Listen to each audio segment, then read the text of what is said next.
দেন আমার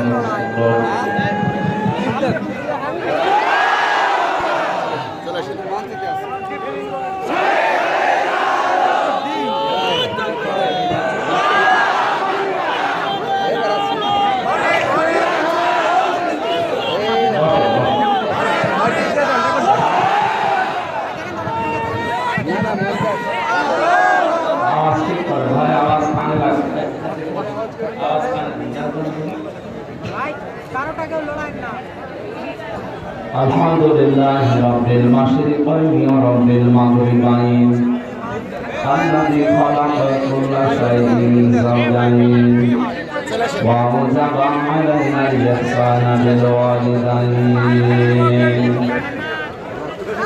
ওয়া নাশহাদু আন লা ইলাহা ইল্লাল্লাহ ওয়াহদাহু লা শারীকা লাহু وأشهد أن محمدا عبده ورسوله سيد الكونين صلى الله عليه وعلى آله وصحبه وأتباعه أجمعين ليلا ونهارا في الطرفين فقد قال الله تعالى في كلامه المجيد وبرهانه التوحيد أعوذ بالله من الشيطان الرجيم بسم الله الرحمن الرحيم ولا يسأل حميم حميما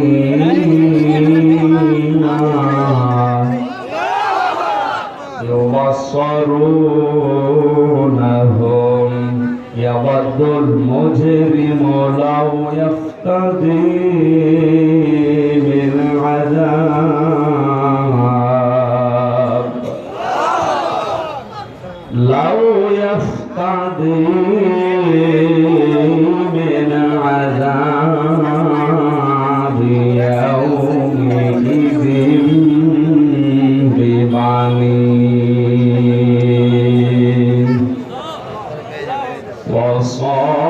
وصاحبته وأخيه وفصيلته التي تؤويه ومن في الأرض جميعا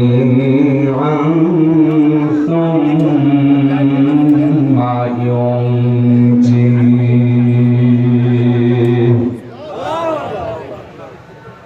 كلا إنها لظى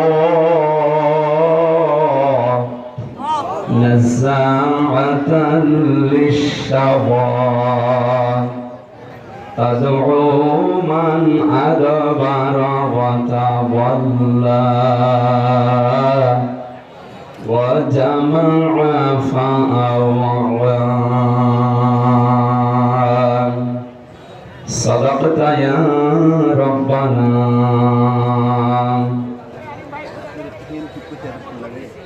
عن عباس رضي الله تعالى عنه قال قال النبي صلى الله عليه وسلم من ذاق طعم الإيمان من رضي بالله ربا وبالإسلام دينا وبمحمد صلى الله عليه وسلم نبيا ورسولا رواه مسلم وما زادهم إلا إيمانا وتسليما اللهم صل على محمد وعلى آل محمد كما صليت على إبراهيم وعلى آل إبراهيم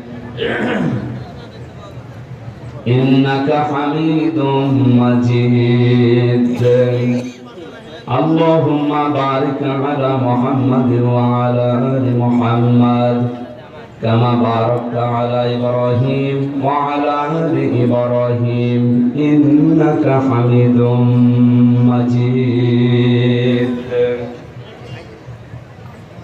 الحمد لله রাজশাহী জেলার বাগমারা থানার অন্তর্গত বানই স্বতন্ত্র এবতেদায়ী মাদ্রাসার উন্নতি করতে মহাবিশ্বের মহাবিশ্বয় আমাদের মালিক আমাদের মনিব মহান রব্বুল ইজ্জাত ওয়াল জালালের মুখের পবিত্র বাণী কোরআন কারীম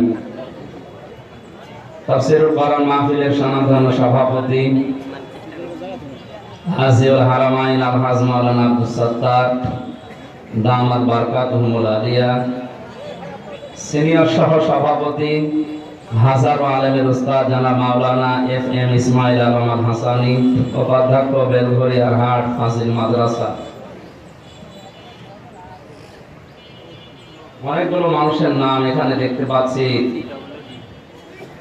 বিশেষ করে জনাব মোহাম্মদ মাহবুবুর রহমান, অধ্যক্ষ বালানগর কামিল মাদ্রাসা, হাজার হাজার আমির হামজার উস্তাদ, আরফানা লাকা যিকরা, আল্লাহ তাদের সম্মান মর্যাদা আরো বাড়িয়ে দাও, বলেন আমিন। প্রধান পৃষ্ঠপোষক জনাব আলহাজ ডাক্তার এম এ বারী, জনাব আলহাজ ডাক্তার সাইদুর রহমান, জনাব আবু ইউসুফ সেলিম, জনাব মোহাম্মদ আবু সাইদ ভাই সহ হাফিজুর রহমান সহ নাম না জানা অনেক মানুষের নাম এখানে দেখতে পাচ্ছি। যেহেতু সময় কম, মাগরিবের আজান পর্যন্ত আলোচনা হবে, 1 ঘন্টা 15 মিনিট আছে। কথা বলেন কেন? কথা বলা যাবে, দাঁড়িয়ে আছেন, বসে আছেন, থাকেন, কথা বলেন, কথা বন্ধ করেন, কথা বন্ধ করেন। কোরআনের নির্দেশ হচ্ছে ফাসতামিউ লাহু ওয়া আনসিতু। কোরআনের আলোচনা শুরু হলে চোখ থাকবে ও কান লাগিয়ে শুনবেন, দুইটাই ফরজ। চোখ করেন।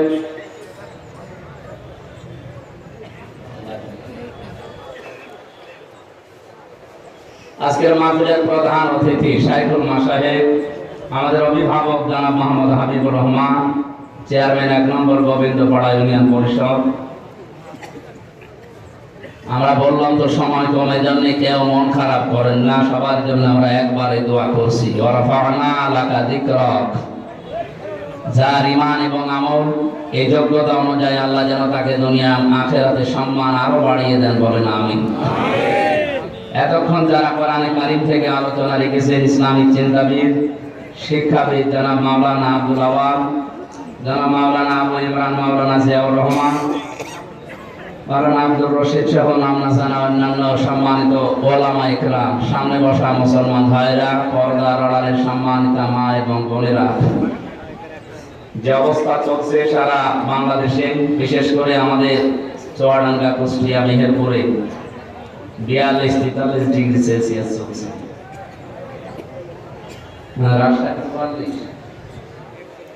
আরো অবস্থা কঠিন। এই অবস্থায় অনেকে হিট স্ট্রোক করে মরিয়ে যাচ্ছে। তারপরও আল্লাহ এই গরমের ভেতরে যে আপনাদেরকে কোরআনে কারীমের আকর্ষণে বসিয়ে রেখেছে, না হামজার আকর্ষণে, কোরআনে কারীমের আকর্ষণে যারা বসে আছেন, খুশি হয়ে বলেন আলহামদুলিল্লাহ। আজকের এই সময়টুকু কিয়ামতের ময়দানে আল্লাহ যখন হিসাব নেবে তখন বাইরে রাখবেন। এই সময়ের হিসাব আল্লাহর কাছে দেওয়া লাগবে না, কারণ এর সাথে যার যে সম্পর্ক আছে কোনো কিছুকে আল্লাহ নষ্ট করেন না। যে এর কাছে আসবে, ইন্নাহু লাকুরআনুন কারীম, নিশ্চয় এটা সম্মানিত কোরআন। এর কাছে যে আসবে দুনিয়া আখিরাতে তার সম্মান মর্যাদা আল্লাহ দিন যত যাবে বাড়িয়ে দেবে। এটা আমাদের জীবনে একটা নিয়ামত মনে করছি আমরা, নাকি বলেন? আল্লাহ পাক বলেন, ওয়াইদ তাআযানা রাব্বুকুম লাইন শাকারতুম লাযিদান্নাকুম ওয়া লাইন কাফারতুম ইন্না আযাবি লাশাদীদ। সূরা ইব্রাহিমের 9 নম্বর আয়াত 7 নম্বর আয়াতে আছে। তাফসীর হাক্কানীতে পড়েছি, আল্লাহ পাক বলেন, যদি নিয়ামত পাও শুকরিয়া আদায় করো, আমি আল্লাহ অবশ্যই ওটা তোমাদের জীবনে বৃদ্ধি করে দেব, বাড়িয়ে দেব। এই যে লাযিদান্নাকুম এই শব্দের ব্যাখ্যা করতে গিয়ে মুফাসসির লিখেছেন কেউ যদি নিয়ামত পেয়ে শুকরিয়া আদায় করতে চায় তিনটা শর্ত তাকে মানা লাগবে। কয়টা? আমরা অনেকে মনে করি নিয়ামতের শুকরিয়া আদায় মানে টুটি পর্যন্ত খেয়ে একটা ঢেকুর তুলি বললাম আলহামদুলিল্লাহ হয়ে গেল। না, এটা একটা বাক্য। কেউ যদি শুকরিয়া আদায় করে লাযিদান্নাকুম লামে তাকিদ নুনে সাকিলা, এত বড় কঠিন শব্দ আল্লাহ দিতেন না, এমনিতে নরমাল শব্দ দিতে পারতেন। নিয়ামত কি এবং এর শুকরিয়া আদায় করলে আল্লাহ যে বাড়িয়ে দেবেন কেন, ব্যাখ্যায় যে তিনটা জিনিস পেয়েছি। এক নম্বরে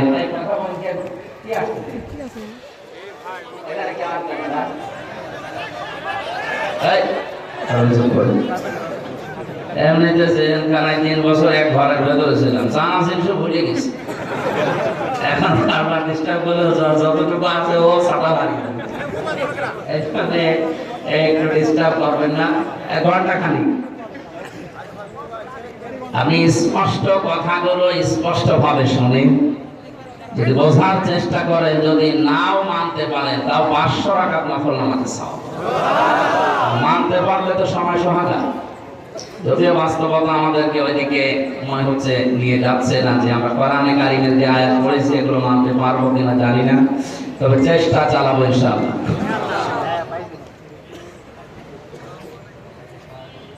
নিয়ামতের শুকরিয়া আদায়ের মাধ্যম প্রথম নাম্বারে আপনাকে মুখে বলা লাগবে যে হ্যাঁ এটা আমার জীবনে নিয়ামত।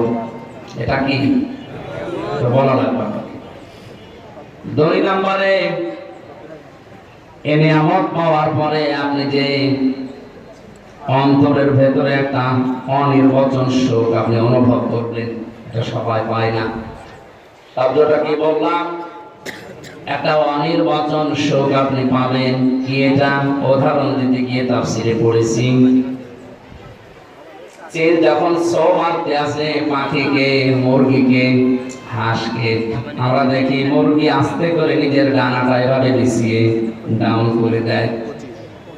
এই যে ডাউন করার পরে ওর নিচে যে বাচ্চাগুলো যে একটা কিচির কিচির আওয়াজ দেয়, বাংলাতে এটাকে বলা হয় অনির্বচন আনন্দ। যদি কোনো নিয়ামত পাওয়ার পরে কোনো মানুষ শুকরিয়া আদায় করে, কোরআন কারীম জানিয়েছে ওর মনের ভেতরে আল্লাহ একটা অজানা সুখ নিজের পক্ষ থেকে দান করবে। আজকের যে তেলাওয়াত কিন্তু আয়াতগুলো আমার মনে হচ্ছে এখানে অনেকে আলেম বসে আছে, দেখবেন আপনি যদি বোঝার চেষ্টা করেন, আমার চোখের দিকে তাকাবে, আমার মন বলছে কোরআনের নিগূঢ় তথ্যগুলো উপস্থাপন করবে, আমাদের অনেকের চোখ দিয়ে পানি আসবে।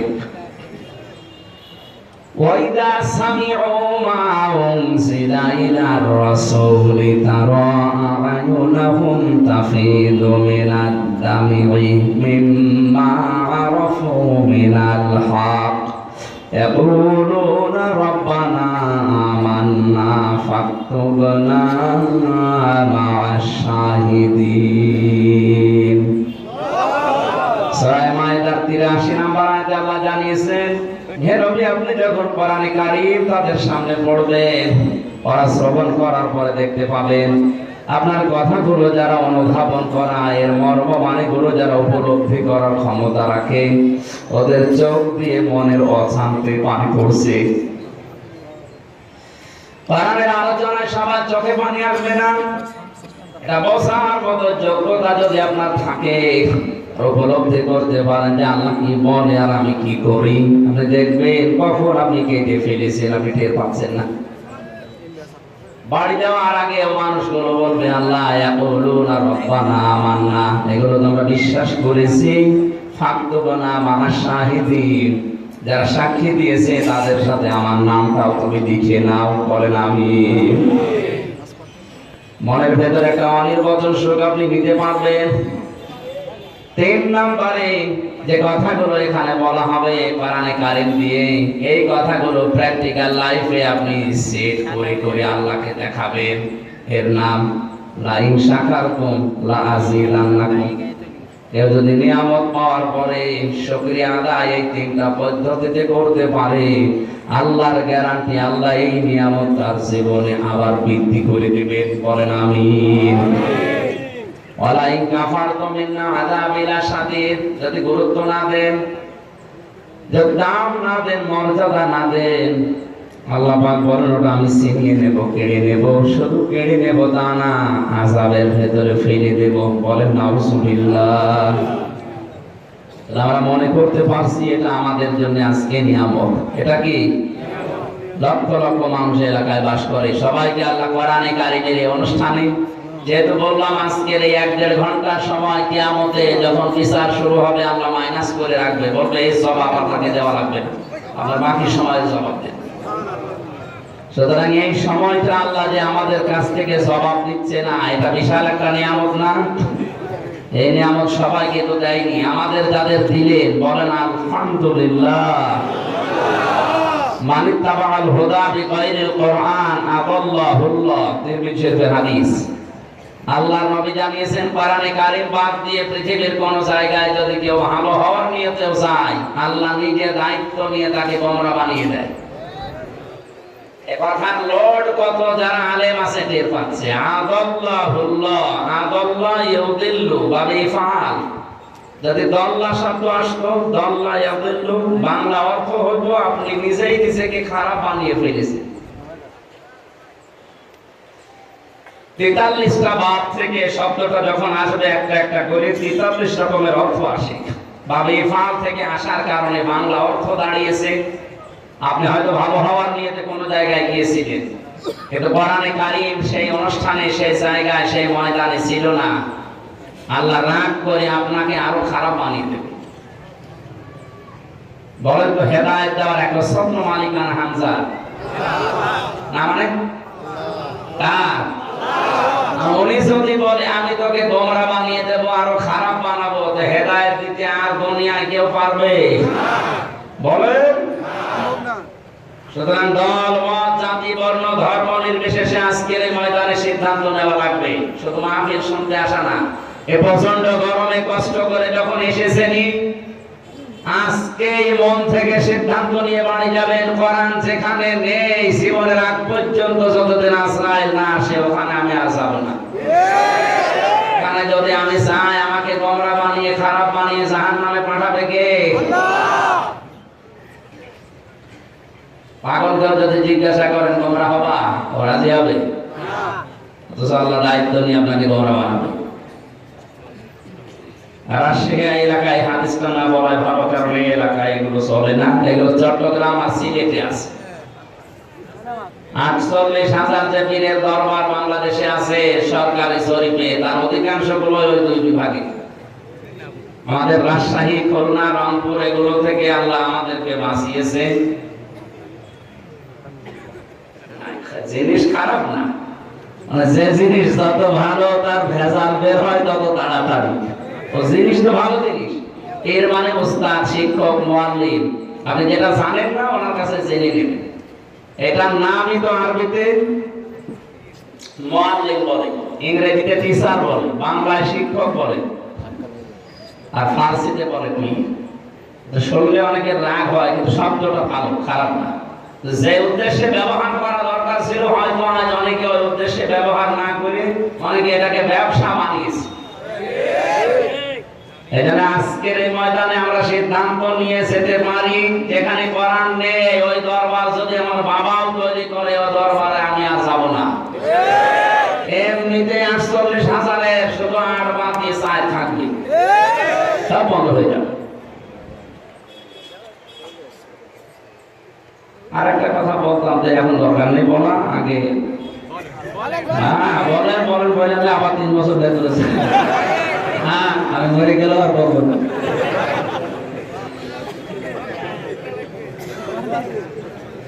সব বন্ধ করে বলি, আল্লাহ যা করে। শুধু পীর সাহেবের দরবারে কোরআন নেই, ওখানে গেলে আল্লাহ গোমরা বানিয়ে বেঁচে, তা না। যেই দলে কোরআন নেই ওই দল যদি আমি সাপোর্ট করি, ওখানে থাকি, আমাকে আল্লাহ গোমরা বানিয়ে দেবে। এটা রাজনীতি মনে না করে নিজেকে বাঁচার জন্য আপনাকে বললাম। আমি দেখতে পাচ্ছি কোরআনের আর হাদিসের চোখ লাগিয়ে আপনি জাহান্নামে যাচ্ছেন। আপনি যেন না চান, আপনার নিজের বাবার মতো, ভাইয়ের মতো আমিও আপনাকে ভালোবাসি, নবীর হাদিস দিয়ে সতর্ক করলাম, এখন আপনার বিবেককে যা বলে তাই করে। যে দলে কোরআন নেই ওই দল যদি আমার বাবাও প্রতিষ্ঠাতা হয়, ও দলে আমি এখন থেকে নেই। এটাকে সামিয়ানা পর্যন্ত না বাইরে যাবে? আল্লাহ আমাদের বিবেকে তালা লাগা দরজা খুলে দাও, বলেন আমিন। এত নিচের কথা বলার পরেও যদি কারো বিবেক না খোলে, আমার মনে হয় বিবেকের উপরে কুকুরে পোশাক করেছে। অবশ্য ঠিক, সবটা ঠিক হলে সমস্যা।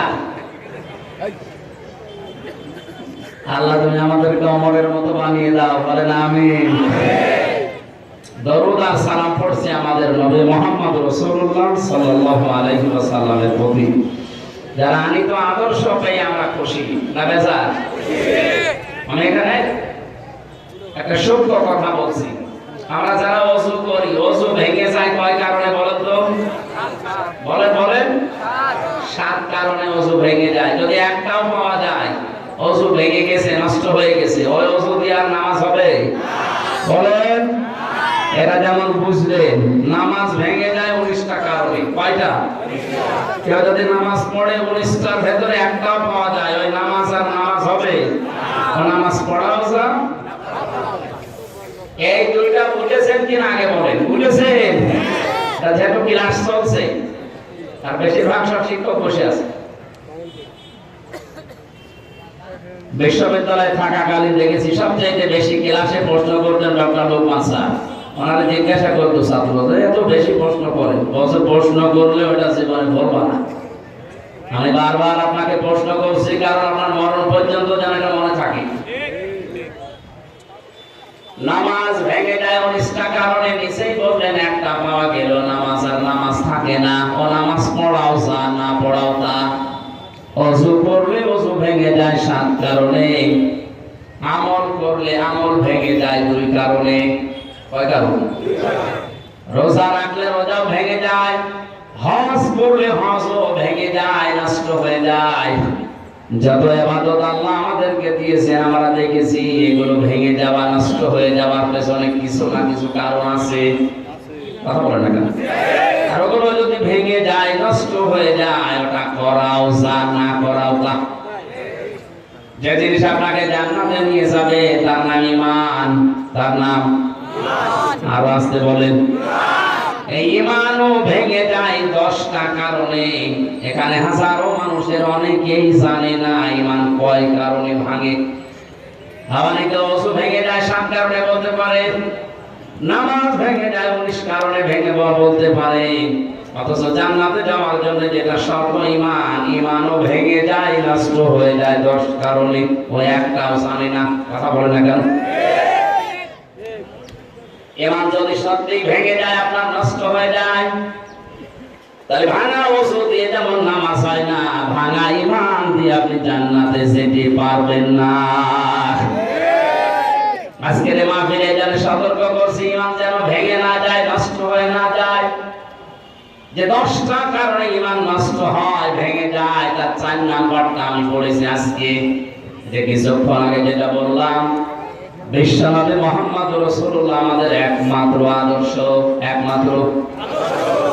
সুতরাং দুনিয়াতে কেউ যদি মুহাম্মদ রাসূলুল্লাহকে একমাত্র আদর্শ মনে না করে, ওর ঈমান ভেঙে যায়, নষ্ট হয়ে যায়। এটা তো আমি বানালাম, হ্যাঁ? কোরআনে কারিমে আল্লাহ জানিয়েছেন ইয়াসিন।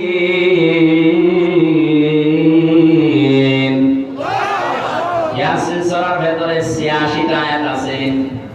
একবার পড়লেই 10 কদম কোরআন শরীফের সওয়াব হয়। সে জন্মের পর থেকে শুনছি। তো কেন হয় এটা কোনোদিন চিন্তা করেনি? কেন এর চাইতে বড় সূরা নেই কোরআনে? সূরা বাকারা এর চাইতে মনে হয় 7-8 ডবল বড়। ওই সেটা পড়লে তো 10 কদম কোরআনের সওয়াব হয় না। সূরা আলে ইমরান এত বড়, 200টা আয়াত, এত বড় সূরা পড়লেও 10 কদম কোরআনের সওয়াব হয় না। ইয়াসিন মাত্র 5 থেকে 5.5 পৃষ্ঠা, 86টা মাত্র আয়াত। এটা পড়লে কোরআন 10 বার পড়া সওয়াব পাবেন এমনিতেই না, অবশ্যই কোনো না কোনো কারণ আছে। ফিজিলালিল কোরআনে তাফসিরে মুফাসসির সৈয়দ কুতুব শহীদ রাহমাতুল্লাহ আলাইহি ইয়াসিন শব্দের ব্যাখ্যা করতে গিয়ে তিনি ফি জিলালিল কোরআনে দিয়েছেন আল্লাহ কেন এই ৮৬টা আয়াতে ৮৬টা বিষয় আমাদের সামনে উপস্থাপন করলেন। কোন মানুষ যদি তার প্র্যাকটিক্যাল লাইফে সত্যি এগুলো মানতে পারে আমার আল্লাহর কথা বাস্তব প্রতিফলন হবে। ১০ বার কোরআন পড়লে যে সওয়াব হবে ওই সওয়াব আপনার আমলনামায় আল্লাহ দিয়ে দিবেন। কি আছে একটা একটা করে আপনাকে দেখা লাগবে। আগে তার প্রথম নাম্বারে ইয়াসিন। প্রথম নাম্বার কি? ইয়াসিন। ইয়া মানে হে, সিন মানে সাজ্জেদ, এটা তাফসীরে কাবিরের ভেতরে আছে। সিন শব্দের ৫টা ব্যাখ্যা তিনি লিখেছেন আল্লামা ফখরুদ্দীন রাজি রাহমাতুল্লাহ আলাইহি। তিনি বলেন সিন দিয়ে আল্লাহ ৫টা বিষয় ইঙ্গিত দিয়েছেন। ইয়া হারফে নিদা, হে সিন মানে সাজ্জেদুল আলামিন, সিন মানে সাজ্জেদুল বাশার, সিন মানে সাজ্জেদুল কাউনাইন, সিন মানে সাজ্জেদুল আম্বিয়া, সিন মানে সাজ্জেদুল মুরসালিন। আল্লাহ তাআলা জানাতে চেয়েছেন এই পৃথিবীতে আল্লাহর ঘোষণা দেওয়া একমাত্র নেতা, তার নাম মুহাম্মদুর রাসূলুল্লাহ। এজন্য বিশ্ব নবীকে আল্লাহ ডাক দিয়েছেন হে নেতা। হে নেতা, বলুন বলুন, হে নেতা। দুনিয়াতে কাউকে আনে আমার ডাকা হয়নি। কোরআনে আল্লাহ ৭টা নামে বিশেষ করে নবীজিকে ডাক দিয়েছেন ইয়াসিন, তাহা, মুজাম্মিল, মুদাসসির, আহমদ, মুহাম্মদ আর আব্দুল। তার ভেতরে অন্যতম হচ্ছে ইয়াসিন। আল্লাহর ঘোষণা দেওয়া এই শব্দটা আল্লাহ নিজে ডাক দিচ্ছেন হে নেতা। এটা আপনার জীবনে মেনে নেওয়া ফরজ। এজন্য যাদের নেতা ঠিক নেই আপনি রাজনীতি মনে না করে বিবেককে প্রশ্ন করে আপনি সব বলছেন সূরা ইয়াসিন পড়লে ১০ খতম কোরআনের সওয়াব হয়, এই ব্যাখ্যা করছি, এতটুকু বোঝেন না। জরিপ পেয়েছিলাম জানুয়ারি মাসে, আমি ডিসেম্বরের ৮ তারিখে জেল থেকে বের হয়েছি। জানুয়ারির ১ তারিখে একটা জরিপ করেছিলাম।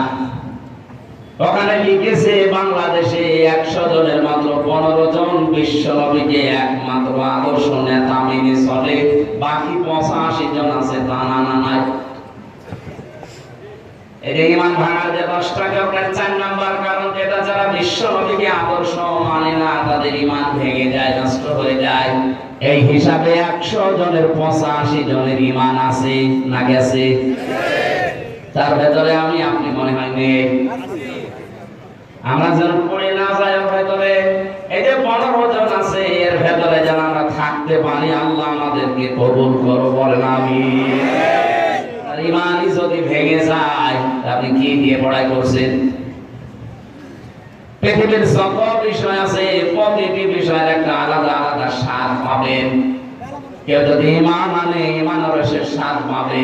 নবীদের চাচা হযরত আব্বাস বলে মান যাকাতা আমাল ঈমান মান রাদিয়া বিল্লাহি রাব্বা। কোন মানুষ যদি আল্লাহকে রব বলে খুশি থাকতে পারে যে আল্লাহ আমার রব, আমি খুশি আছি, শুধু খুশি না এর উপর আমি টিকে আছি।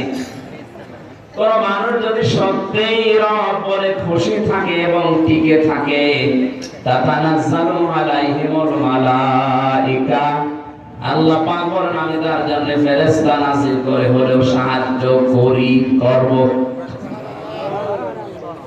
তাতানাজ্জালু এলা মুসারে বর্তমান ভবিষ্যৎ প্রেজেন্ট ফিউচার।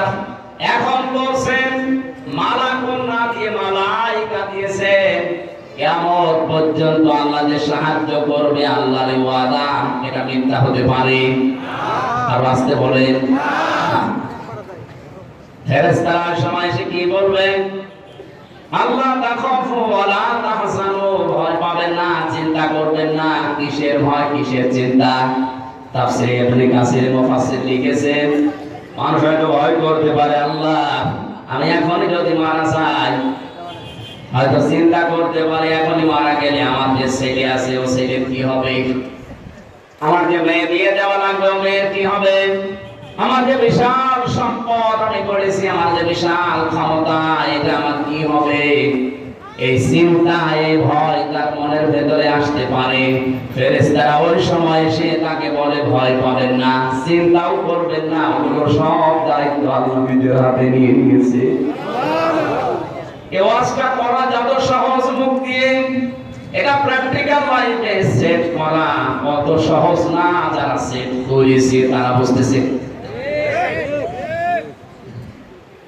আমি বলতাম না শুধু আয়াতের সাথে রিলেটেড, এর জন্য বলছি যেন আপনি উদ্বুদ্ধ হতে পারেন। জেলখানায় থাকাকালীন এক কারারক্ষী এসে আমার বলছিল আল্লাহর এক বান্দার ফাঁসি হবে, রাত 10টা-1-এ তার ফাঁসি। সন্ধ্যা 7টার সময় এসে বলছো স্যার আপনি রেডি হয়ে থাকেন, আর বেশি সময় নেই। উনি আমার বলছে কারারক্ষী ভাই এখনো তো 3টা ঘন্টা আছে, আমি 2 ঘন্টা ঘুমিয়ে গেলাম, তুমি 1 ঘন্টা আমার রেখে দিও।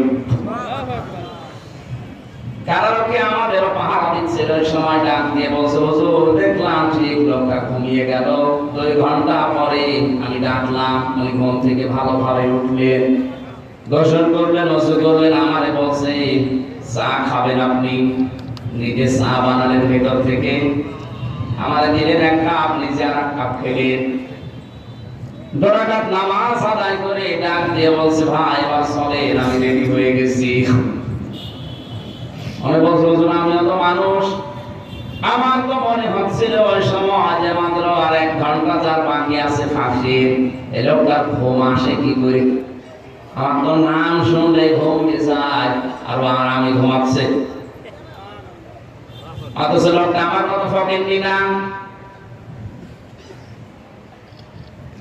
তাদের বিশাল বিশালতা আমি নাম নিলাম না। এত কিছু দুনিয়াতে করেছে, তার ওই পর্যায়ে চিন্তা করলে আমার মাথা খারাপ হয়ে যায়। আর সে কোনো চিন্তা নেই, বিনা চিন্তাতে দেখলাম আর আমি ঘুমিয়ে গেছে। আমি সারা জীবন ওয়াজে শুনেছি যারা আল্লাহকে রব বলার পরে সন্তুষ্ট থাকে, টিকে থাকে, তাদের উপর নাকি ফেরেশতা নাযিল হয়ে চিন্তা করো না, দুঃখ করো না এটা বলে। আমি নিজে এটা আমার চোখে দেখেছি। না এই সময় মানুষের ঘুম আসার কথা না। আল্লাহ তাখাফু ওয়া লা তাহজানু, ফেরেশতারা যেন কানের কাছে এসে বলে আল্লাহর বান্দা ভয় পাবেন না, চিন্তা করবেন না। আপনার ছেলে নিয়ে, আপনার মেয়ে নিয়ে, আপনার ব্যবসা প্রতিষ্ঠান নিয়ে, আপনার রাজনীতি নিয়ে চিন্তা হয়, ওগুলোর সব দায়িত্ব আল্লাহ নিজের হাতে নিয়েছে। আপনি আল্লাহর জান্নাতে যান, আল্লাতি কুনতুম তুআদুন, যার ওয়াদা আল্লাহ নিজে করেছেন। বলেন সুবহানাল্লাহ। নাহনু আউলিয়াউকুম ফিল হায়াতিদ দুনিয়া ওয়া ফিল আখিরাহ ওয়া লাকুম ফিহা মা তাশতাহি আনফুসুকুম ওয়া লাকুম মা তাদউন নুজুলাম মিন গফুরির রহিম।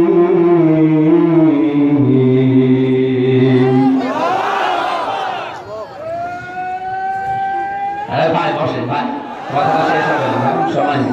হ্যাঁ বসেন বসেন।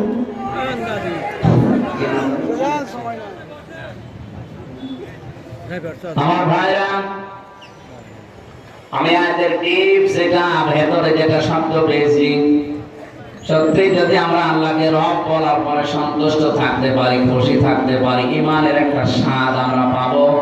শুধু পাবো এতটুকুই না, ফেরেশতারা বলবে আমরা তোমাদের সাথে আছি। আমরা এইটা এখন দেখতে চাই।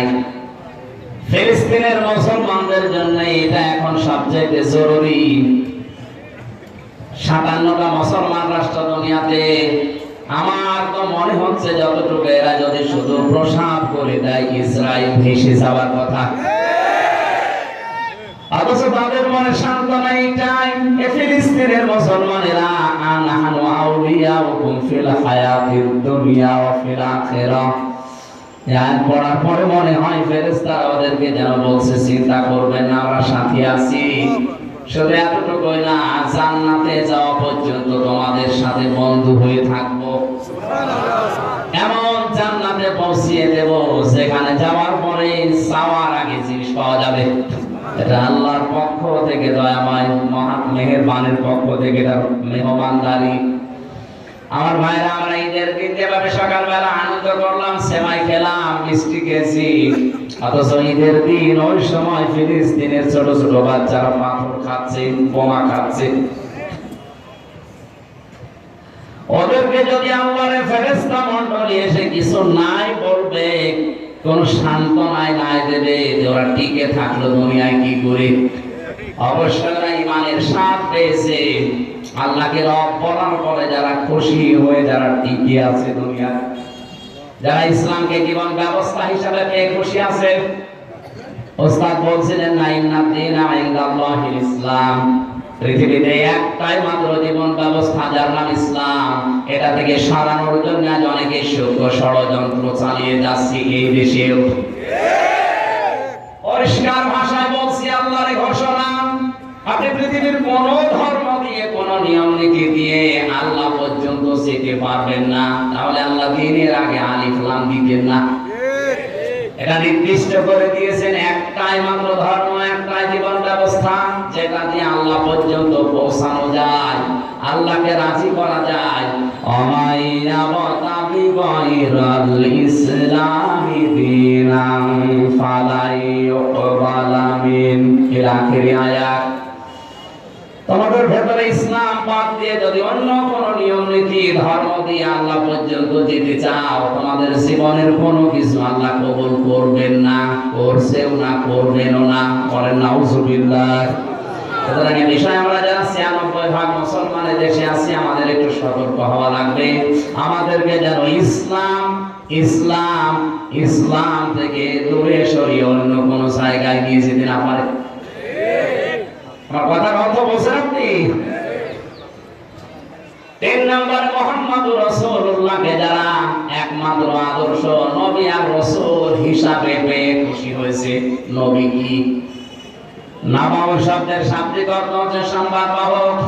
উনি যে সংবাদ আল্লাহর কাছ থেকে আমাদের কাছে নিয়ে এসে দিয়েছেন, এই কথাগুলোর উপরে বিশ্বাস করার পরে প্র্যাকটিক্যাল লাইফে আপনি সেট করবেন। রাসূল মুহাম্মদ রাসূলুল্লাহ সাল্লাল্লাহু আলাইহি ওয়াসাল্লামকে যারা এই দুনিয়াতে রাসূল হিসাবে পেয়ে খুশি হয়ে গেছে, সত্যি সত্যি আল্লাহ তাদেরকে ঈমানের একটা আলাদা স্বাদ গ্রহণ করাবেন। এই ৩টা বিষয় পেয়ে আল্লাহ যেন আমাদেরকে ঈমানের আলাদা একটা স্বাদ দান করেন। বলেন আমিন। সূরা মারিজের ১০ থেকে ১৮ এতগুলো আয়াত আমরা কোরআনে কারীম থেকে পড়লাম। কোন তাফসীর মাহফিল আমি এত আয়াত পড়ি না। আজকের আলোচনার বিষয় হচ্ছে মুক্তিপণ। কি বললাম? বলেন না কেন? শব্দটা শুনতে যতটুকু মনে হচ্ছে, এই শব্দটা কিন্তু বিশাল। আমি জেলখানায় বসে বসে মাওলানা মামুনুল হক, মাওলানা শাখাওয়াত হোসেন রাজি আর আমি ৩ জন এক জায়গায় ছিলাম। ওনারা এই আয়াতটা বের করে বললাম, হুজুর দেখেন এর ভেতরে কিছু করা যায় কিনা। এখান থেকে যে বিষয়গুলো ওনারা কয়েকটা তাফসীর থেকে বের করে করে আমাকে শুনিয়েছিলেন, আমি কিছু কিছু জিনিসের সাথে মিলিয়ে দেখলাম যে মুক্তিপণ শব্দটা শুনতে যত সহজ মনে হচ্ছে, বিষয়টা অত সহজ না। কিয়ামতের ওই কঠিন ময়দানে মহান আল্লাহ তিনি বলেন, আমার কাছে অনেকে মুক্তিপণ দিতে চাইবে। কি দিতে চাইবে? ওয়ালা ইয়াসআলু হামীমুন হামীমান ইউবাসসারুনাহুম। আল্লাহ পাক বলেন, ওই কিয়ামতের কঠিন ময়দানে যেদিন যুবক মানুষ বৃদ্ধ হয়ে যাবে, মেয়েদের লজ্জা স্থান বাদ দিয়ে পেট ফেটে বাচ্চা বের হয়ে যাবে, দুধের বাচ্চার কথা পর্যন্ত মানুষ ভুলে যাবে, মাটি পড়ে তামা হয়ে যাবে, মাথার মগজগুলো টকবক করে পড়তে থাকবে নাক কান দিয়ে। এই কঠিন মুহূর্তে মানুষ মুক্তিপণ দেওয়ার জন্য আমার কাছে আসবে। কোন শহীদ, কোন বন্ধু বন্ধুর পরিচয় দেবে না। এমনকি তাদেরকে যদি সম্মুখে নিয়ে আসা হয়, সামনাসামনি করা হয়, ভুলে যাবে, বলবে কে বন্ধু, আমি চিনি না তোরে। ইয়াওয়াদুল মুজরিমু লাউ ইয়াফতাদি মিন আযাবি ইয়াউমিদিন বিবানি। আল্লাহ পাক বলেন, কঠিন মুহূর্তে মানুষ আমাকে মুক্তিপণ দিতে চাইবে, তার সন্তানাদি কি দেবে? আমার ছোট মেয়েটা জান্নাতুল মাওয়ার পরে যেটা ফারিহা জান্নাত, এর আমি 1 বছর রেখে গিয়েছিলাম জেলখানায় যাওয়ার আগে। এখন ওর বয়স 4 বছর। ওর প্রতি আমার যে দুর্বলতা, যে ভালোবাসায় 3 বছরে জন্মিয়েছে, আমি না দেখার পরেও, যদিও আমার এখনো বলছিল না, জেল থেকে বের হয়ে বাড়ি গিয়ে যেদিন গেলাম, আমার বছর হুজুর আমাদের বাড়ি চলেন, হুজুর আমাদের বাড়ি চলেন মানে ও যে আমার মেয়ে, আমি যে ওর বাবা, আমার চিনে না, মনে করে বিভিন্ন হুজুর আসে, আজকে মনে হয় হুজুর এসেছে।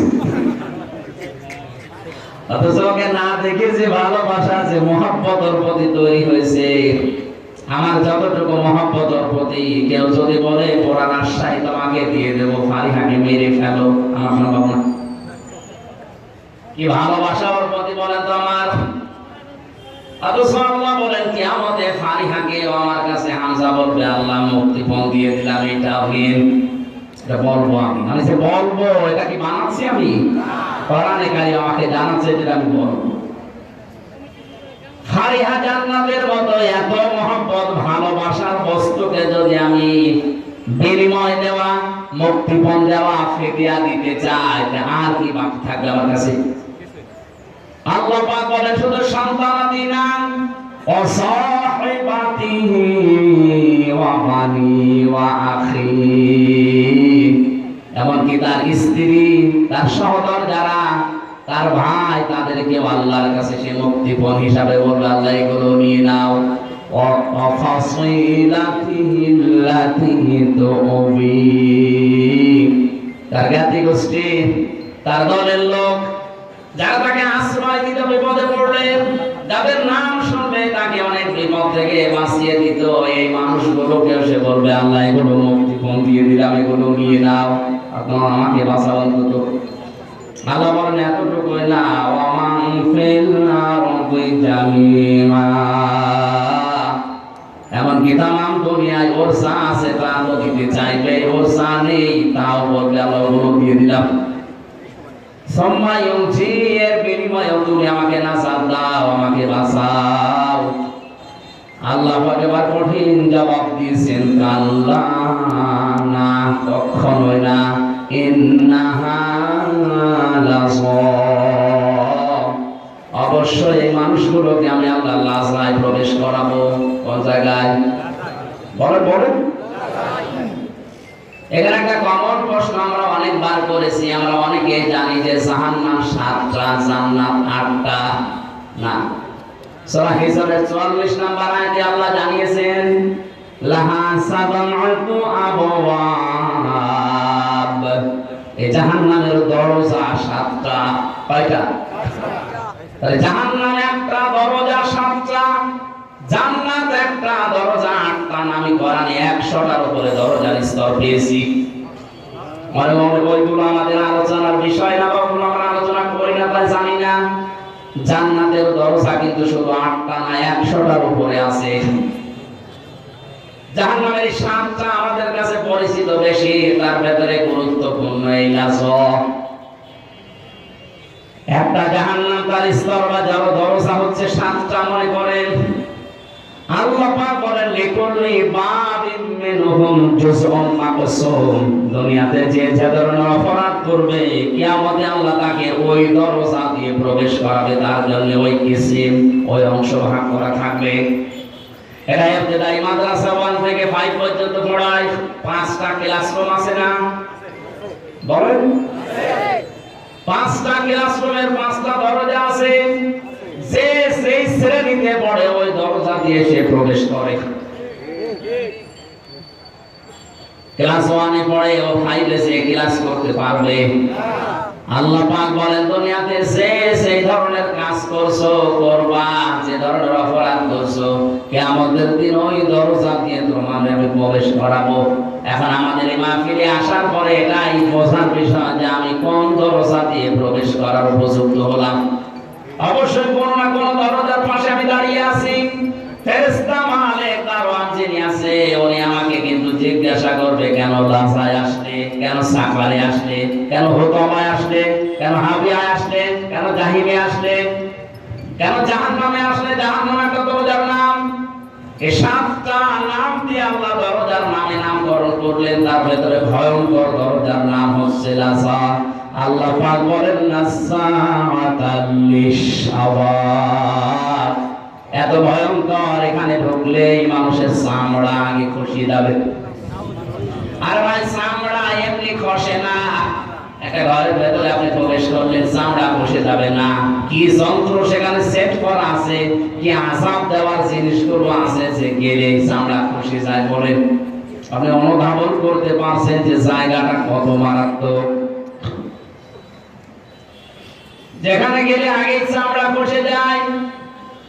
এই যে লাসন নামে জাহান্নামের দরজা দিয়ে প্রবেশ করবে, মাত্র দুইটা গুণ যাদের দুনিয়ায় আছে তাদেরকে এই দরজা ডাকবে, তাদউ মান আদবারা ওয়া তাওয়াল্লা। এই জাহান্নামের লাসন নামক দরজা তাদেরকে ডাক দেবে দুনিয়াতে যারা সত্যকে সত্য জানার পরও পৃষ্ঠ প্রদর্শন করেছে, মুখ ফিরিয়ে চলে গেছে। আর বাংলাদেশে এখন এই শ্রেণীর মানুষ বেশি। ইব্রাহিম আলাইহিস সালাম আমাদের মালিক মহান রব্বুল ইজ্জত ওয়াল জালালকে খুঁজে পাওয়ার জন্য তিনি শত চেষ্টা করেছিলেন। কখনো তারকা দেখে মনে করেছেন এইটা আমার রব, কখনো সূর্য দেখে মনে করেছেন এইটা আমার রব, কখনো চন্দ্র দেখে মনে করেছেন এইটা আমার রব। সর্বশেষ যখন সবগুলো অস্তমিত হয়ে গেছে বলছেন না, যেগুলো ডুবে যায়, যেগুলো অস্তমিত হয়ে যায়, যেগুলো শেষ হয়ে যায়, এগুলো আমার মালিক হতে পারে না। ইন্নী ওয়াজ্জাহতু ওয়াজহিয়া লিল্লাযী ফাতারাস সামাওয়াতি ওয়াল আরদা হানিফাও ওয়া আনা মিনাল মুশরিকিন। বলেন আল্লাহু আকবার। হযরত ইব্রাহিম কত চেষ্টা করে সাধনা করে তার মালিককে খুঁজে পেয়েছেন, অথচ বাংলার মুসলমানদের চোখে আঙ্গুল দিয়ে দেখিয়ে দিলেও এরা মানতে চায় না। জাহান্নামের লাসা নামক এই দরজা তাদেরকে ডাকবে, তাদউ মান আদবারা ওয়া তাওয়াল্লা, যারা সত্য থেকে পৃষ্ঠ প্রদর্শন করে আর মুখ ফিরিয়ে চলে যায়। আমি যে প্রথমেই বললাম এই শ্রেণীর মানুষ বাংলাদেশে বেশি, এটাকে আমি ভুল বললাম? কথা বলে না কেন? কারণ দেশের মতো এত কোরআনের আলোচনা পৃথিবীর কোনো জায়গায় হয় না। আলেমরা চোখে আঙ্গুল দিয়ে দেখিয়ে দিচ্ছে যে এটা সত্যের পথ, এটা মিথ্যা পথ, জানার পরও আপনার বিবেকে কোনো নাড়াই দেয় না। আপনি বিশ্বাস করতে পারেন আপনাকে জাহান্নামে লাজার সামনে দাঁড় করানো আছে, আপনি শুধু প্রবেশ করবেন। সত্যকে সত্য জানার পরে যারা অহংকার করে মুখ ফিরিয়ে নেয়, যারা মানতে চায় না, হিংসা করে, এরা এক প্রকার ইহুদি আর খ্রিস্টানদের মতোই। কারণ ওদের তাওরাতে, ওদের ইনজিলে লেখা ছিল মুহাম্মদুর রাসূলুল্লাহ শেষ নবী, সর্বশ্রেষ্ঠ নবী, কিন্তু ওরা হিংসা করে আর অহংকার করে মেনে ছিল না। কথা বলে না কেন? ওদের কিতাবে তো লেখা ছিল, কিন্তু ওরা মানতো না, হিংসা করে। হিংসা কি? অহংকার কি? ওরা অহংকার করতো এই কারণে যে আমাদের ভেতরে আমাদের ইহুদি খ্রিস্টান ধর্মের নবী পাঠাবে, সর্বশেষ নবী না, মুসলমানদের ইসলাম ধর্মে পাঠিয়েছে, ওটা আমরা মানি না। আর হিংসা করতো এই যে আর লোক পায়নি আল্লাহ, এই গরিব মানুষ নবী বানিয়েছে, এত টাকাওয়ালা সম্পদওয়ালা ক্ষমতাওয়ালা মানুষ আছে, তাদেরকে আল্লাহ চোখে দেখলো না, তোমার মতো গরিব মানুষ চোখে দেখেছে, ও মানি না। এই যে সত্যকে কিন্তু জানতো ওরা সত্য, কারণ তাওরাতে আর ইনজিলে মুসা নবী, ঈসা নবীর চাইতে মুহাম্মদ রাসূলুল্লাহর পরিচয় বেশি ছিল। মুসা নবীর নাম যদি একবার থাকে, মুহাম্মদ রাসূলুল্লাহর নাম ছিল 900 বার। এতবার থাকার পর ওরা সত্যকে সত্য জানার পরেও মানে নাই। আল্লাহ পাক প্রতিদিন আমাদের এই মুখ দিয়ে কমপক্ষে 17 বার ওদের নামে বরদোয়া বের করায়, গায়রিল মাগদুবি আলাইহিম ওয়ালাদ-দাল্লিন। এখানে যে দুইটা জাতির কথা আছে, ইহুদি আর খ্রিস্টান, এরা সত্যকে সত্য জানার পর মানে নাই। এই জন্য আল্লাহ তাদেরকে ধ্বংস করে দিয়েছেন, তাদেরকে গজব দিয়েছেন, তাদেরকে বরদোয়া দিয়েছেন। আমরা যদি আর সত্যকে সত্য জানার পরে হিংসা করে অহংকার করে আর সে কোনো কায়দায় না মানি, আমাদের বর্তমান আমাদের বিরুদ্ধে যাবে।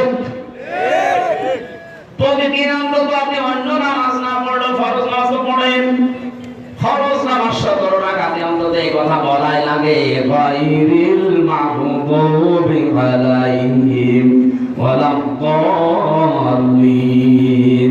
বলেন তো আপনার নিজের বর্গ আপনি নিজে পড়বেন।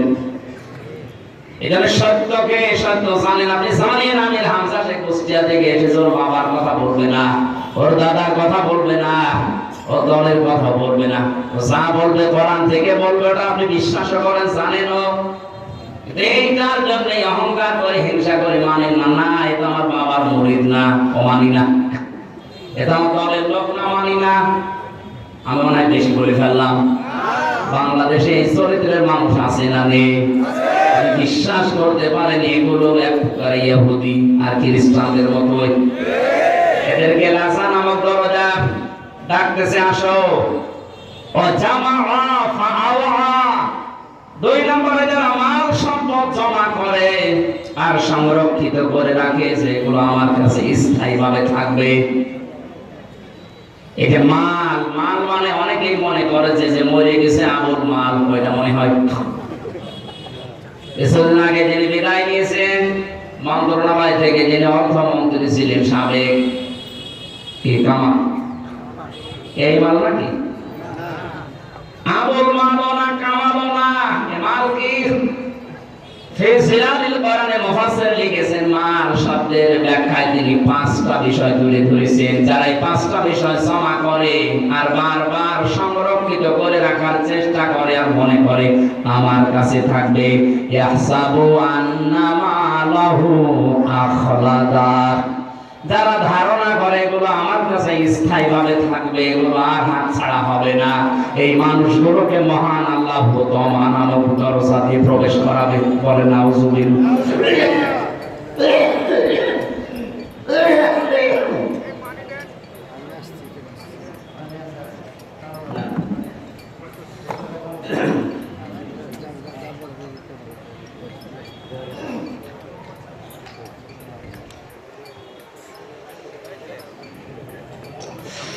তাফসীরুল কোরআন মাহফিল লিখে দিয়েছিল, যে তাফসীর আকারে কথা বলছি নাকি আমি সাপের কাহিনী শুরু করব?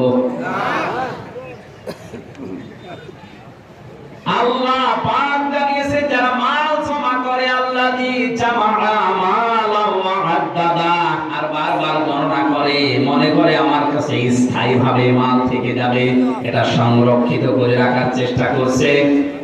এদেরকে লাসা এবং হুতামা নামে যে জাহান্নামের দরজা, এদেরকে ডাকবে, আসো।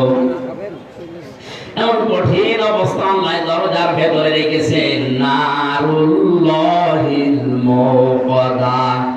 আল্লাহ পাক বলেন, হুতামা নামক জাহান্নামে যে দরজার ভেতরে আগুন আছে, এই আগুন আমি আল্লাহ নিজে জ্বালিয়েছি। বলেন নাউজুবিল্লাহ। দুনিয়ার আগুন কোন জায়গায় লাগলে সে জায়গা পুড়ে যায়, আর হুতামা নামক জাহান্নামে যে আগুন আল্লাহ রেখেছেন, ওই জায়গায় কেউ গেলে আগে তার কলিজা পুড়ে যাবে। আল্লাহ কি তাত্তালিউ আলাল আফিদা, কলিজা পর্যন্ত আগে পৌঁছাবে, ওটা সারকার হয়ে যাবে আগে। এমন কঠিন মারাত্মক জায়গা মহান রব্বুল ইজ্জাত ওয়াল জালাল আমাদের জন্য রেখে দিয়েছেন হুতামা, লাজা। যে 2টা গুণ বললাম, দেখেন তো এ বাংলাদেশে কারোর সাথে মেলে কিনা? যারা সত্যকে জানার পরও পৃষ্ঠ প্রদর্শন করে চলে যায়, মুখ ফিরিয়ে নেয়, আর মাল জমা করে আর বারবার সংরক্ষণ করার চেষ্টা করে। এগুলো আমি মালের 5টা ব্যাখ্যা পেয়েছি তাফসীরে। 1 নম্বরে মাল বলতে নবী আয়াতের ব্যাখ্যায় জানিয়েছেন, দুনিয়া কুল্লুহা মাতাউন ওয়া খায়রু মাতাউদ দুনিয়া ইমরাতুস সালিহা, পৃথিবীর সবগুলো সম্পদ মাল, এর ভেতরে উত্তম সম্পদ হচ্ছে আল্লাহওয়ালা নেককার মেয়ে মানুষ। জোরে বলেন সুবহানাল্লাহ।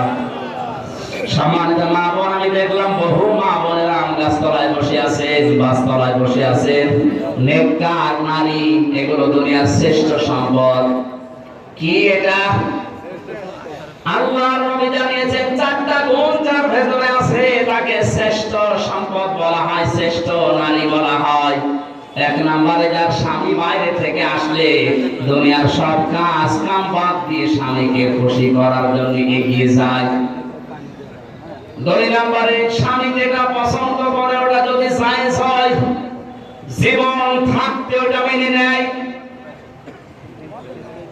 সম্মানিত মা বোনেরা, নামাজের সময় পর্যন্ত আপনার মাথা চুল যেন বের হয়ে না যায়, এটা নিষিদ্ধ। নামাজে যদি চুল বের হয়ে যায় নামাজ নষ্ট হয়ে যাবে, নামাজ ভেঙে যাবে। অথচ স্বামীর সামনে যতক্ষণ থাকবেন চুল ছেড়ে দিয়ে থাকবেন, যতক্ষণ চুল ছাড়া দেওয়া থাকবে, যত চুল দেখবে অতগুলো সওয়াব আপনার আমলনামায় লেখা হবে। ওরা চুল ছেড়ে দেয়, উন্মুক্ত করে রাখে, চুল ফুলিয়েও রাখে, স্বামী বাপ দিয়ে অন্যের সামনে। কথা বলুন, যারা এসেছেন গাছতলায়, আম গাছতলায়, বাসতলায় বসে আছেন, আপনাদেরকে আমি ভালোবাসি, বাঁচাতে চাই। আপনি যদি সত্যি শ্রেষ্ঠ সম্পদ হতে চান, স্বামী যখন বাইরে থেকে আসবে দুনিয়ার যত গুরুত্বপূর্ণ কাজ থাক সব আপনার জন্য হারাম। এখন কোনো কাজ জায়েজ নেই। স্বামী যাতে খুশি হয় আপনি সেই কাজ করবেন। ও যদি আপনাকে হাতা কাটা ব্লাউজ দেখে মনে করে না এটা আমার ভালোই লাগে, ওইভাবে তার সামনে থাকবেন, কোনো অসুবিধা নেই। তাহলে ওইটা পরে আবার বাইরে যাওয়া যাবে না। স্বামী যেটা পছন্দ করে যদি জায়েজ হয়, বাস্তব জীবনে জীবন থাকতে আপনাকে মানায় লাগবে। আমি স্বামী, এখানে যারা আছে প্রত্যেকেই যারা স্বামী আছে জিজ্ঞাসা করবেন মনের খবরটা এই, প্রতিটি স্বামী চাই, পছন্দ করে বিয়ের পরে যেন আমার মা বাবা আমার সাথে থাকে। কথা বলে না কেন? কিন্তু আমি বাস্তবতায় দেখছি আজ 100টা 98টা পরিবারে বউ মারা এটা চাই না, সব চাই আলাদা হও। এই কথা বলে না? আমি উপায় করব, ইনকাম করব, কামাই করব, আমি চাই আমার মা বাবা আমার সাথে থাকবে। আপনি চান না মানে কি? আপনি নামাজ পড়তে পারেন, রোজা রাখতে পারেন, কালো বোরকা পড়তে পারেন, আপনি নেককার হতে পারেননি। কারণ স্বামী যেটা পছন্দ করেছিল ওটা জায়েজ ছিল, আপনি এখন ওটা পছন্দ করতে পারেননি। এরকম বউ আছে দুনিয়ায় না নেই? কার বাড়ি আছে দেখি হাত বলেন তো। ঠিক আছে, তো দরকার নেই, ক্যামেরা ওইদিকে ফেলে ভাত বন্ধ হয়ে যাবে। টের পাচ্ছেন আপনি? এত বড় বড় মহানদী বসে আছে, এখানে কেউ হাত ধরতে সাহস পাচ্ছে না। আপনি আবেগে হাত ধরে বসে আছেন, একবার যদি ক্যামেরা ওইদিকে ঘুরিয়ে দিত কি হইতো বুঝতে পারছেন না? কয়েকদিন আগে আমি সৌদি থেকে এসেছি, ওমরা থেকে। ওখানে সব জায়গায় বেশি ভিডিও দেখতাম। বাংলাদেশের চট্টগ্রামের এক জায়গায় 4 ছেলে 2 মেয়ে, এরা 6 ভাই বোন মিলে তার 95 বছরের বয়সের বাবাকে নিজের সম্পদগুলো সব নিজেদের নামে লিখে রাস্তায় ছেড়ে দিয়েছে। নাউজুবিল্লাহ, মানে শুধু নাউজুবিল্লাহ বলে শেষ করে দেবেন হয়ে গেল না। শুধু ওই 6 ভাই বোনের দোষ না, ওই বাবারও দোষ আছে। বলেন,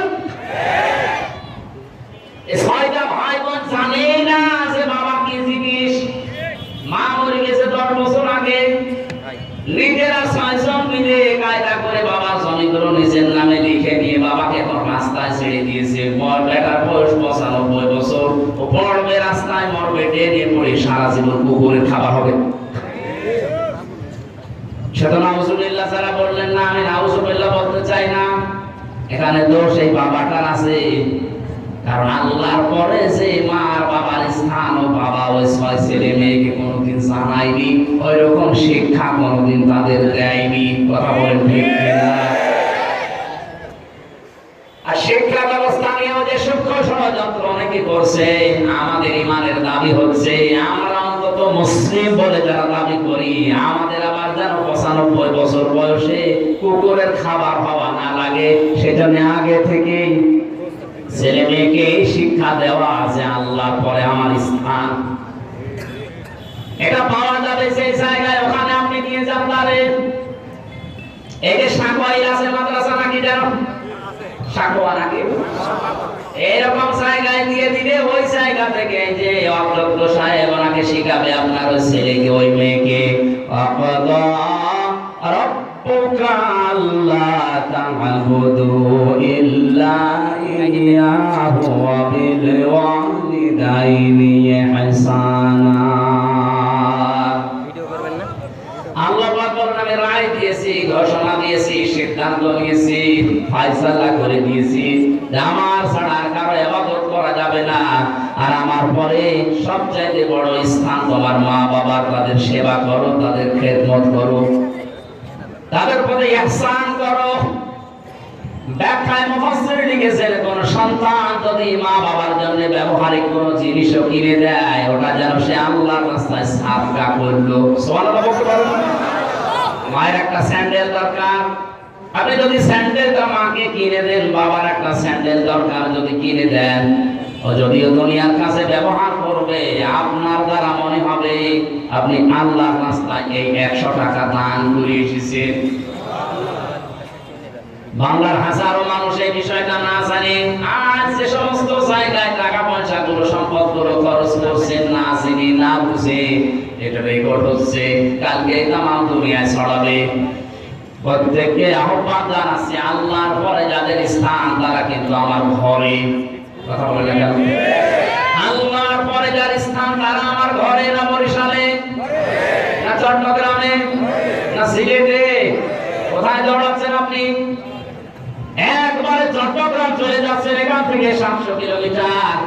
একবারও চিন্তা করেন না এখানে 7 গজ দূরে যিনি বসে আছে তার নাম আল্লাহ আমার আল্লাহর পরে দিয়েছেন। ওই 6টা ছেলে মেয়ে যদি সত্যি জানতো যে আল্লাহর পরে স্থান আমার এগুলো বাবার, 6 ভাই বোন মিলে জিনে জমি জায়গাগুলো কায়দা করে লিখে মুরব্বী বয়সে রাস্তায় ছেড়ে দিত না। এখানে 2টা কারণ আছে। এদেরকে তো শিক্ষা দেয়নি, এই শিক্ষাটা 1। 2 নম্বরে এদের যাদের সংসার আছে, এই সংসারে যে মহিলাগুলো আছে এরা এদেরকে বাধ্য করেছে, বুড়োকে বের করে দাও। সম্মানিত মা বোনেরা, আপনার শ্বশুর শাশুড়ির খেদমত করা, সেবা করা আপনার জন্য ফরজ না। ওই সন্তানের জন্য তার মা বাবার সেবা করা, খেদমত করা, খরচ করা ফরজ। কিন্তু আপনার প্রলোভনে পড়ে আপনার কথাবার্তা, আপনার আচরণে যদিও বাধ্য হয় তার মা বাবার সাথে খারাপ আচরণ করতে, এর ভাগীদার আপনিও। বাংলাদেশে এরকম বেকার বউ আছে না নেই? এরকম পুত্রবধূ নেই? আপনি মনে করছেন আমি তো নামাজ পড়ি, রোজা রাখি, কালো বোরকা পড়ি। আমরা আবার বলছি আজ হাজারো পরিবারে সন্তানরা তার মা বাবার সাথে ভালো আচরণ করা, তাদের খোঁজ খবর নেওয়া, তাদের পেছনে যে খরচ করার দায়িত্ব এটা পালন করতে 100 ভাগ পারে না। এর পেছনে দায়ী ওই বৌমা। কথাটা যদি শক্ত হয়ে গেল, এইটাই বাস্তব। আল্লাহ মেয়েদেরকে যেন এই সংকীর্ণ মনা মন থেকে বেরিয়ে আসার তৌফিক দেন, বলেন আমিন। আমি নিজে একজনের জামাই, আল্লাহর কসমে কোরআন আমার সামনে আমি হাতে নিয়ে বলছি, আমি আমার শ্বশুর শাশুড়িকে যে নজরে দেখি, যেভাবে মহব্বত ভালোবাসাতে, সত্যি করে বলছি প্রত্যেকটা পুত্রবধূ যদি তার শ্বশুর আর শাশুড়িকে এই নজরে দেখতো, কোন ছেলে তার মা বাবাকে আলাদা করে উঠত না। আমি তো মেনে নাম পাই না, কোন কারণে তাদের আলাদা করে দেওয়া লাগবে আমি তো বুঝি না। আপনি কি মনে করেন যে আলাদা করে দিলে আমি বেশি খেতে পারবো, আনন্দে থাকতে পারবো? নবীজি হাদিসের হাদিসে জানিয়েছেন, কোন স্ত্রী যদি চায় যে তার স্বামীর হায়াত বেড়ে যাক, তার স্বামীর সম্পদ বেড়ে যাক, তার সম্মান বেড়ে যাক, সে যেন স্ত্রী হিসাবে স্বামীকে বারবার পরামর্শ দেয়, স্বামী তুমি আর যাই করো অন্তত নিকট আত্মীয় স্বজনের খোঁজ রাখো। আপনার সবচাইতে বেশি নিকট আত্মীয় আপনার মা, শ্বশুর শাশুড়ি, এই স্বামীর বোন, ভাই, ফুফু, চাচা, এরকম বলছে না কেন? এদের খোঁজ খবর রাখবেন, আপনার যতটুকু সামর্থ্য আছে বারবার তাকিদ দিয়ে হলেও এটা করবেন। তাহলে দুনিয়ার যে ভয়গুলো আছে, ভয়গুলো আল্লাহ দূর করে দেবে। মুহাম্মদুর রাসূলুল্লাহ যেদিন নবুয়ত পাওয়ার পরে এসে ভয় পেয়েছিলেন, বলছিলেন সাম্মিলুনি, আমারে ঢেকে দাও। খাদিজাতুল কুবরা 5টা কথা বলেছিলেন, স্বামী আল্লাহি কাল্লা, কখনো না, আল্লাহর কসম, লা ইউখসিকা আল্লাহু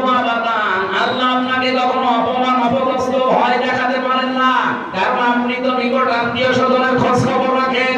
তার মানে যেই স্বামী তার নিকট আত্মীয় রক্তের সম্পর্ক, এদের সম্পর্কগুলো ঠিক রাখে, আপনার আরো উৎসাহ দেওয়ার কারণে এদের খোঁজ খবর রাখে, খরচ করে, বুঝবেন আপনার স্বামীকে দুনিয়ার কোনো ভয় আল্লাহ দেখাবে না, কোনো জিন ভূতের ভয় তার লাগবে না। এগুলো যারা করে না তাদের এই ভয়গুলো আল্লাহ তৈরি করে দেয়। বিভিন্ন জায়গায় গেলে বলে হুজুর পানি পড়ে দেন, কি হয়েছে? হঠাৎ তাল গাছের ভেতরে দেখলাম কি যেন নড়ে। তাল গাছের ভেতরে কি নড়ে ওঠে তুমি ভয় পাও? ভয় তো এমনিতে পাও না। রক্তের সম্পর্ক যাদের সাথে আছে তাদের সাথে কোনো সম্পর্ক তোমার নেই। ধর্ম আত্মীয় পাঠিয়েছে, মাসে 3 বার করে তার কাছে টেলিফোন করে, অথচ নিজের আপন বোন আজ 10 বছর খবর নেয় না। এরকম ভাই নেই দেশে। উত্তম স্ত্রীর কথা বলছিলাম। পৃথিবীর শ্রেষ্ঠ সম্পদ যারা, স্বামী যেটা পছন্দ করে আপনি পছন্দ করবেন, ওটা যদি জায়েজ হয়। 3 নম্বরে আপনি স্বামীকে খুশি করার জন্য সাজগোজ করবেন। 4 নম্বরে স্বামীর সম্পদ এবং তার সন্তানদেরকে আপনি ইসলামের পথে চালানোর জন্য চেষ্টা চালাবেন, দেখে শুনে রাখবেন। এই 4টা গুণ যেই মহিলার ভেতরে আছে, আল্লাহর নবী জানিয়েছেন 8টা দরজা আল্লাহ খুলে রাখবে জান্নাতের। যে দরজা দিয়ে প্রবেশ করবে কেউ নিষেধ করবে না। বলেন দুনিয়ার শ্রেষ্ঠ সম্পদের 1 নম্বরে মালের যে পরিচয় পেয়েছি, এটা নেককার নারী। 2 নম্বরে মালের পরিচয় আছে, মাল মানে ক্ষমতা, চেয়ার। মাল মানে এই চেয়ারকে যারা পেয়েছেন আর মনে করছেন এটা সংরক্ষণ করে রাখবো, স্থায়ী করে রাখবো, এর কোনদিন আমার কাছে হারাবে না। আপনি প্রস্তুত নেন, প্রস্তুতি নেন। আপনাকে লাসা নামক দরজা ডাকতেছে। যারা জমা করে, এগুলো মাল জমা করে আর সংরক্ষণ করে রাখার চেষ্টা করে, পৃথিবীর কোনো কিছুই আপনার কাছে স্থায়ী না। এখন চোখ বন্ধ হয়ে গেলে এই চেয়ার পর্যন্ত আপনার বিরুদ্ধে দাঁড়াবে। কথা বলেন ঠিক কিনা? সুতরাং এই ধারণায় যারা আছেন, এই ভুল ধারণায় যারা আছেন, তারা থামেন। এটা রেকর্ড হয়ে আপনাদের কানেও যাবে। যারা আজ ক্ষমতার চেয়ার এক জায়গায় পেয়ে মনে করছেন আর কোনোদিন হারাবে না, আপনি ভুল পথে আছেন। এটাকে সংরক্ষণ করার জন্য যারা উঠে পড়ে লেগেছেন, যেটা স্থায়ী করবই, এটা মানা যাবে না। আপনাকে লাসা নামক দরজা ডাকতেছে। এই দরজা থেকে ফিরে এসে জান্নাতুল ফেরদাউসের দরজার সামনে যান। মালের 3 নাম্বার ব্যাখ্যা, মাল মানে টাকা পয়সা। 4 নাম্বার ব্যাখ্যা, মাল মানে অস্ত্র শস্ত্র। আজ যারা অস্ত্র শস্ত্র জমা করছেন আর স্থায়ী ভাবে রেখে দেওয়ার জন্য চিন্তা করছেন আগামীতে কাজে লাগাবো, ভেতরে নামতে পারলাম না, এখানে দুঃখিত। 5 নম্বরে প্রভাব প্রতিপত্তি। এগুলো যারা সংরক্ষণ করছেন, জমা করছেন আর মনে মনে স্থায়ী করে দিচ্ছেন, সেগুলো আমি রেখে দেবো সারা জীবন, আপনি পারবেন না। লাসা ডাকতেছে, লাসা আপনাকে ডাকতেছে। এখানে যেন যাওয়া না লাগে, ওখান থেকে ফিরে জান্নাতের যে 100টা দরজা আছে, যে কোনো দরজার সামনে যা। আল্লাহ আমাদেরকে দরজার সামনে দিকে ফিরিয়ে জান্নাতুল ফেরদাউস, জান্নাতুল মাওয়া, যে সমস্ত দরজার নামগুলো আছে 100টা, যে কোনো এক দরজার সামনে যেন আমরা একটু হাজির হতে পারি। বলেন আমিন। আমি এই দাম্পত্য জীবনের যে কলহ চলছে এখন সারা বিশ্বে, বিশেষ করে বাংলাদেশ, ভারত, পাকিস্তানে যা ডিভোর্স আরম্ভ হয়েছে, জেলখানার ভেতরে 3টা বছরে এইটা আমি সবচেয়ে বেশি মামলা দেখেছি। হয় বউকে মেরে ফেলেছে, না আত্মহত্যা করে ফেলেছে, না যৌতুকের জন্য দাঁড়িয়ে দিয়েছে। মানে পারিবারিক জীবনের এই যে কলহ এবং এর সমাধানটা কি, ওখানে 19টা পয়েন্ট দেওয়া আছে। ওখানে আমি জেলখানায় বসে বসে 3 বছর তো কাজ ছিল না, ফাঁসির কন্ডেম সেলের ভেতরে ছিলাম, বসে বসে টুকে রেখেছিলাম কারারক্ষীদের কাছে কলম নিয়ে নিয়ে। পরবর্তীতে বাইরে এসে ওগুলো বই আকারে আমি ছাপিয়েছি। আমার গাড়ি কোথায় আকারে জানি না, ওই কর্নারে আছে। মেয়েদেরকে আপনি কিনে উপহার দেবেন, বলবে যে এটা বড় দাম্পত্য জীবনে পরকীয়া প্রেম যাদের আছে, আমি বিশ্বাস করি তারা পুরাটা শেষ করবে, থামবে। কারণ এই পরকীয়া প্রেমের কারণে হাজারো পরিবারে যার সন্তান তৈরি হচ্ছে। আপনি এদিকে জানেনই না যে ছেলে কার, অথচ ছেলে হয়েছে অন্যজনের। কি গো, এই ছেলে তো আমার মতো না, হবে কি করে? অত লাইন করেছে অন্য জায়গায়, আপনার সাথে চেহারা মিলবে? আপনি থাকেন হয়তো 10 দিন, বলো সুবহানাল্লাহ। এই জন্য আমার যেন ওই রকম পরিবেশ না হয়ে যায়। বইটা কিনে স্ত্রীকে, মেয়েকে, মাকে, বোনকে পড়াবেন। ওই সামনে গাড়ি আছে, আর পুরুষদের জন্য একটা আছে, জানি না ওখানে পাওয়া যাচ্ছে, নিয়ে যাবেন নামাজের মোনাজাতের পরে।